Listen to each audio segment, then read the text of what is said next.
Hey everyone, it's Evan here from the Trade Risk on Monday, June 6th, and it's about an hour before the market close right now, so we're intraday, and we're just going to point out a couple of interesting names, mostly trade ideas, and just take a quick look at what the market's doing to kick off here on Monday. Should be a short video. Hopefully just bring you some actionable names to look at. First, we'll kick it off with the Sp500 Spy Etf. We're up 60 basis points here to start the week, and this is exactly what we wanted to see to sort of keep that upper level momentum, to keep the bulls just firmly in charge this week, was to get above 211 fast, and we seem to be doing it. It looks like we're going to be closing above this mess that was last week, basically 4 days of chopping in between 209 to 11.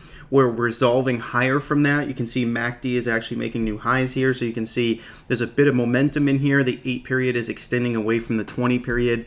That's encouraging, and we're very, very quickly approaching previous all-time highs here in the S&P 500. I'd say, you know, the round numbers are basically going to be what are most important to watch because there's so much messy chop up here. Really, it's just 212 above us, and then it's from that point, it's just, in my opinion, all-time highs, and that comes in at, I believe, 213 and change. So we'll take a look at that number closer when the time comes. But for now, we're resolving to the upside. Momentum's there. We've taken out the prior pivot high here firmly in April. Things look good. Year-to-date highs in the S&P 500. Now let's look at a few names that we could sort of capitalize on this momentum. ACN, here's one making new all-time highs as well. It's been in a very long-term uptrend since 2009, and you can see it's been basing out nice. I like these base over base setups, and you can see closing at all-time highs today. If we can make a close above 119 and a quarter, it looks like it's going to get there. So ACN is a pretty actionable name. TRIP, we've been discussing this one in quite for a while now, as it's been carving out this base here. You can see it got to the top of this base and then just sort of, you know, kind of drilled down and carved out a tighter range. And then we saw the real explosion here today, of course, though, up 4.5%. And this whole sector seems to be hot. Priceline, amongst other names, Priceline up 3.6%. But really, I like the action here in TRIP.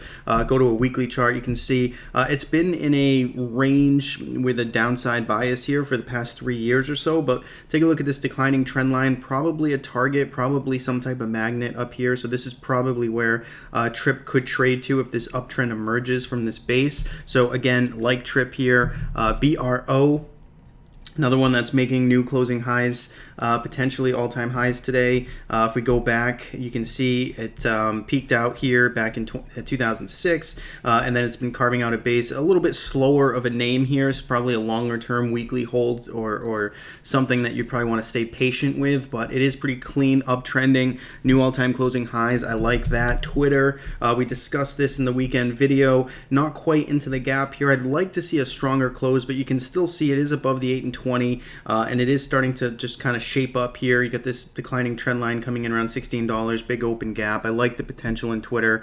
Not an AA plus setup, but still looks pretty good. And then let's just real quick finish off with some of these oil and gas. Actually, the commodities themselves. Natural gas here, you can see up 3%. Nice move today. We had that one sort of down day, and really it was just a flat day here yesterday or Friday, and the bulls are just picking things back up. You can see momentum really starting to pick up steam here as it extends away from the 8 and 20. We're still long this, and we're happy to be so. It looks like we're finally getting that upside resolved, maybe a second leg higher after the leg from March to April. Some digestion, and then it looks like a new leg is emerging here. Weekly time frame, longer time frames, still, you know, severely in a downtrend structurally, but because it's been so beaten up, you know, this one certainly could pop further and see just a nice explosion higher. So we'll have to keep an eye on USO. We're still long. I'm sorry, UNG. We're still long, and then we will look at USO, which is also resolving higher today. Another, we are long this as well, and it is leaving behind this little bit of chop here. I think going forward, you could really measure risk against 1150. That's pretty much what we're doing. If this loses 1150, we no longer want to be long oil. But I think we have a good line in the sand right here. We spent a couple of weeks digesting in here. Let's see if it can stick above $12. Hasn't really been able to have two closes above this level basically all this year. So let's see if it can do that. Remember, there's this gap here. Although I know, you know, it's an ETF that tracks futures, so this is not as much of a importance as perhaps a stock. But USO, we still like it in this uptrend. see if it can continue into the rest of the week. And that's it. That's what I want to discuss in this video. So thanks for watching. Good luck out there, and I'll catch you next time.